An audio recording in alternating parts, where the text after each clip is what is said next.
Hi friends, Brenda Bauer here, forkfighter.com, where we are taking healthy back one forkful at a time. And I've been having several conversations lately about our noggins, about our brains. I feel like there's a lot of information out there if we pay attention of how we feed ourselves affecting our brain and that gut brain connection. So I just want to come in here and invite you to take good care of your brain. So here's some statistics, right? Our brains are weight-wise a fairly small percentage of our bodies, and yet our brains consume 20% of our metabolism. Let that sink in. 20% of our metabolism is going toward keeping this thing running. And thank goodness, right? Because it's having you breathe right now while you're watching this video. It's having your heartbeat while you're not paying attention. It's reminding your eyes to blink and hydrate, swallow. So many things are happening that we don't even have to think about. So we can go have our 10,000 thoughts a day on whatever it is that we're dealing with. So that was fascinating to me. And then did you know that 95% of the serotonin, so if you don't speak brain, that's your happy hormone, 95% of the serotonin that gets manufactured in your body is manufactured, not here, in your gut. It's manufactured in your gut, right? So if our guts aren't healthy, if we aren't feeding our body well, if that microbiome, all the bacteria that live in our gut. Hi, Pat, so glad you're here. If that isn't healthy, we're not producing good hormones. We're not producing happy hormones, and we don't feel good, and we're not happy. And so I just think that's absolutely fascinating. And then I browsed another article as well that said that sugar, white refined sugar in particular, but people who eat a high sugar diet, which is most Americans, is actually correlated to mood disorders, including depression. So yeah, it makes a big difference how we eat and how we feel and what our mood is and how our brain is functioning. So I have a great brain. I love my brain. I feel like I'm a smart chick. And yet, as I became a mom and I became pregnant, I got mom brain. Did anybody else get mom brain? Okay, so I remember specifically being pregnant with our first daughter and driving down the road with my husband. He's driving and I'm reading billboards out the side, and I read this billboard. I wish I could remember what it said, but I remember thinking, that's supposed to be funny, whatever's written up there, and I don't get it. It was like my sense of humor was broken, right? So all this brain energy was going towards creating this new life form inside of me. And my husband was like, I married a smart and funny woman, and I hope she comes back. So that was just one thing, right? And yes, my mom brain has gotten better. My kids are 11 and 10 now, and I'm back to being a smart woman. They're not sure I'm smart yet, but that's a whole other topic of conversation. So there are some lifestyle things that we can do to take really good care of our brains. Okay, the first one I want to talk about is water. This is our first hot tip. Drink some water. Any of you who have ever had a hangover in your lives know that our brains are supposed to be floating in our craniums. And when we get dehydrated, it doesn't float and it hurts. So we have to drink water. We have to make sure there's plenty of fluid around the brain, the good kind of fluid, the water kind of fluid, to keep those suckers floating up there and happy. Okay, the second thing is sleep. Did you know that sleep is really important for your brain health? Okay, so I kind of know we only dream at night and people can go into almost psychosis through sleep deprivation. There's a new study out that shows that when we have chronic sleep deprivation, so when we sleep, let me back up and say this. When we sleep is when our brain actually clears out the toxins from the neurons and the thoughts firing and the brain cells that are dying off. That's when it cleans that out. So we have to sleep for that to happen. So when we're not sleeping, those cells in the brain whose job is to clean out the dead brain cells, they go into overdrive and they actually start cleaning out the healthy brain cells.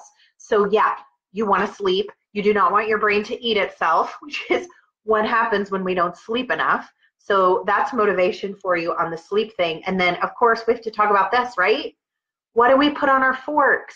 Okay, so our body functions on carbs, fats, and proteins, right? Most of the body really functions on carbohydrates. Our muscles generate protein, or, consume protein, and our brains need a healthy amount of fat on our diet. So we actually, that low fat diet from 10, 20 years ago is out the window because we know our brains need really good fat. So here's some foods that you can eat to feed your brain. Avocados are like #1 brain food, right? And they actually sort of look like a brain. Fish is another great source. We know we're supposed to get omega fatty acids, and yet there's a problem with our fish supply, right? Like it's getting harder and harder to find wild caught fish. Why do you want wild caught fish? It's because any farm raised fish has a high risk of heavy metal contamination and other contaminations. And even wild caught fish are beginning to have those same risks because of the pollution in our oceans. So there's a solution that I use at my house. It's the Juice Plus Omegas.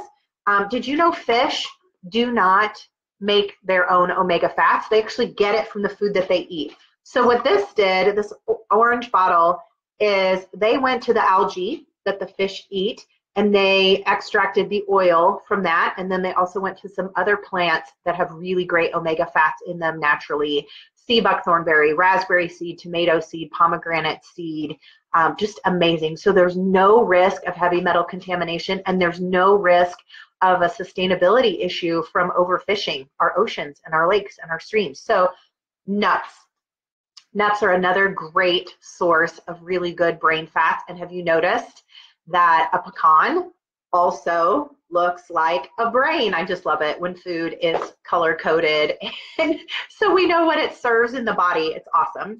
Olive oil is another great source of omega fats for brain health, but then I was educated that something not so fantastic happens when we cook our olive oil. So I am transitioning, I'm not perfect at it yet, but I'm transitioning into olive oils in salad dressings and on cold foods, but not putting olive oil in my saute pan. So then what do you use? Coconut oil. Coconut oil doesn't seem to have the same chemical change that happens when we heat it up. And it's actually more forgiving from a chef's standpoint. It doesn't have the flashover point or whatever like olive oil does. So those are some things that you can put on your fork and fight back with your fork. And then the fourth thing that I wanted to talk to you about is lifestyle. So there are things that we can do by how we fill our days that can heal and grow the brain. Yes, I am 43 years old and I still want my brain to grow. I do not have one foot in the grave and I am not done yet, and I can still grow brain cells. They actually showed, I heard this on NPR this week, which is part of the reason I wanted to come on in here and talk about brains. They've actually showed that elderly populations are continuing to make new brain cells. Like they're looking at cadavers and seeing that new brain cells were continuing to be made. So it's never too late for us to heal and grow the brain. And there's 3 things we can do to do that. One is to incorporate lots of joy and laughter moments. Have a great belly laugh, hang out with a friend, look your kids in the eyes, play a game, have a tickle party, chase each other around the house, have a dance party, have a pillow fight, do something so that you have laughter and joy calendared, planned in, look for it, seek it out, and protect that time like crazy. Okay, the second one is adventure. Okay, so somebody said that my brain is like a rubber band, and a rubber band that is not being stretched is not performing its function. So a brain that never goes out of its comfort zone, never has anything adventurous or stretching, isn't functioning. It's not doing its job. Our brains are there to learn and grow. And so get outside your comfort zone, do something that you're unsure of the outcome that has healthy risk.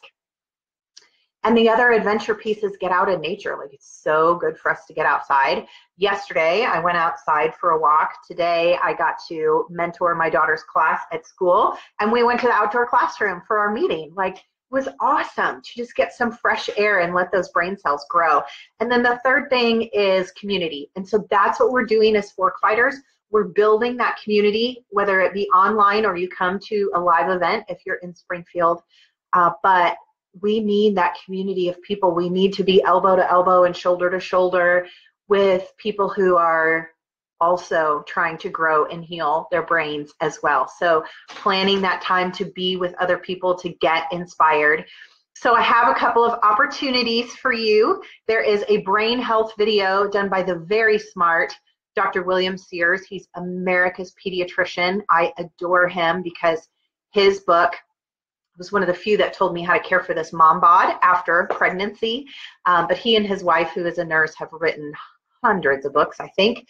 And his son is actually on The Doctors in the afternoon, if you're a TV watcher. So he's got a video about brain health that talks more about nutrition and lifestyle and how it functions in the brain. So if you want to comment, I will private message that to you. If you're looking for an omega product, I would love to get you some information about a whole food plant-based omega fat that covers 3, 5, 6, 7, 9. So again, comment or private message me and let me know that as well. And I'd love for you to share this video with a friend or subscribe to my blog or follow me on YouTube. Okay, you guys, thanks for watching. Remember, we're Fork Fighters where we're taking healthy back. I'm just sick and tired of seeing everybody feeling sick and tired, and it's time, right? It's time for our bodies. They were created with a vast capacity to heal themselves. We just need to give them the right nutrition and the right environment. And there's simple ways that we can do that. So we're going to take healthy back. Thanks for watching. Have a great Wellness Wednesday.